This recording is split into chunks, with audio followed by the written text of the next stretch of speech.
Hey guys, we're going to continue on with chapter 7. Like I said, we already did lesson 7.3, and now we're going to go backwards. We're going to go back to lesson 7.1. We're talking about scatter plots. Okay, so scatter plots are graphs. They're graphs that show a relationship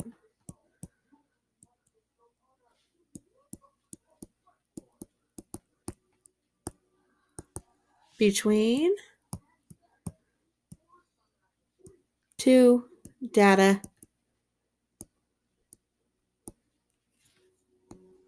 sets. Okay, different data sets are sets that are related but aren't the exact same data. So you could say miles per gallon, calories per fat, cars sold per hour, how much study time you use based on what your score is on your test. Okay, so there's a bunch of different data sets that we talk about, and this is kind of the relationship between them. Okay, you can also use the data sets as they would be coordinates on your graph. Okay, and we'll go over that here in just a little bit. But first, we're going to go ahead and look at interpreting a scatter plot. Okay, so we have here are calories in our restaurant sandwiches, and here's how much fat there is. Okay, so for 10 grams of fat, it looks like there's about 425 calories. Okay, and about 11 or 12 grams of fat, we have about 470 calories. Okay, so the question is, how many calories are in a sandwich that contains 17 grams of fat? So I'm going to go over to my grams of fat, 15, 16, 17, so about right here. So how many calories are there? I would say there's 400 calories for 17 grams of fat. Okay, now look at B. How many grams of fat are in the sandwich that contains 600 calories? So now it's asking for calories. So I'm going to go over on calories. I'm going to go to 600. I'm going to look on my 600 line. There's a coordinate. So that coordinate is located at 30. So how many grams of fat are there? There are 30 grams of fat. Okay, letter C. What tends to happen to the number of calories as the number of grams increase? So as I look at this, for the most part, as my grams of fat increase, what are my calories doing for the most part? For the most part, they're all increasing. Are they increasing at a steady rate? No, that would give us a line graph, right? But they are, however, mostly increasing.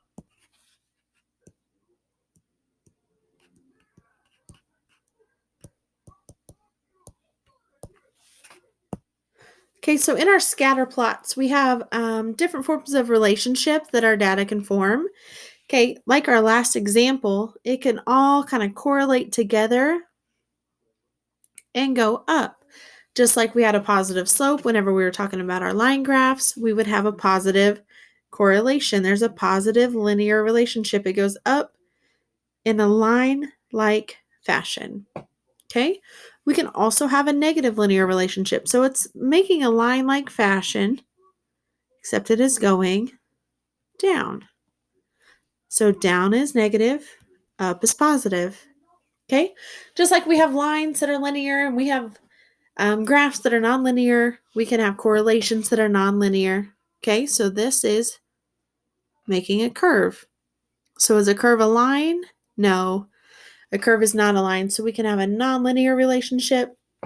Or if it's just scattered, it's very random, there's no rhyme or reason to it at all, then there's no relationship. There's no correlation between all of our data. So now we're going to talk about identifying the relationships, looking at the relationships in our graph. Okay, so it says first describe the relationship. So this is where we're looking for if it's positive, if it's negative, if it's nonlinear, or if there is no relationship. Okay, so describe the relationship. I would say this is going up in a linear fashion. So our relationship would be a positive linear relationship.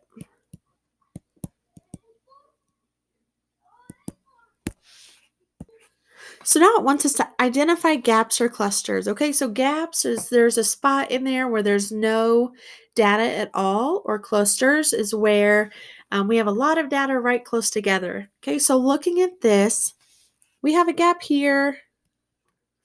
We have a large gap here. And we have a cluster here. Okay, so we're just going to talk about our large gap right here. We're not going to worry about that one. Okay, so I would say we have a cluster. Now I want to describe the cluster. Okay, so our cluster is underneath which number? It's under 500. So we cluster under $500. Okay, so under $500, we have a large cluster. And then we have a gap between $500. And where does it go up to? It goes up to $1,500. So in that $1,000 gap right there, we have no data. So we're going to say it gaps between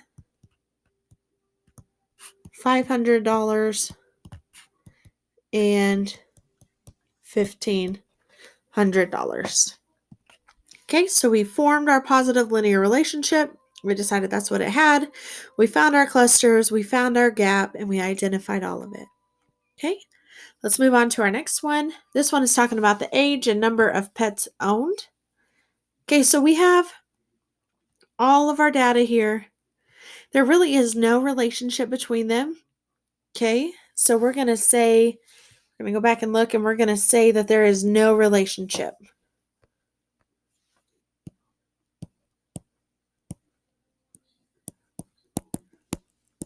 And if we have no relationship, that means that there are no clusters. Maybe, there we go. Clusters. And we have no gaps because it's very random. Okay, so if there's no relationship, we can't relate any clusters or any gaps to our data. Okay, so that is actually all that we're going to talk about for lesson 7.1. Very short, very quick, very simple. We're just talking about scatter plots. If it goes up, it's positive. If it goes down, it's negative. If it curves, it doesn't make a line. It's nonlinear. And if it's very scattered, then there's no relationship. Remember, whenever we're identifying gaps, we want to look for a gap in the data. If we're identifying clusters, I want to look for a group of data all together. Okay? Last thing to remember, if there's no relationship, we have no clusters and no gaps. Okay, so I want you guys to make sure that you get your practice problems done that I sent to you on Google Classroom and get those sent back to me. You also have a Big Ideas math assignment to do online, and I will see you guys in our Google Meet. I will see you guys later.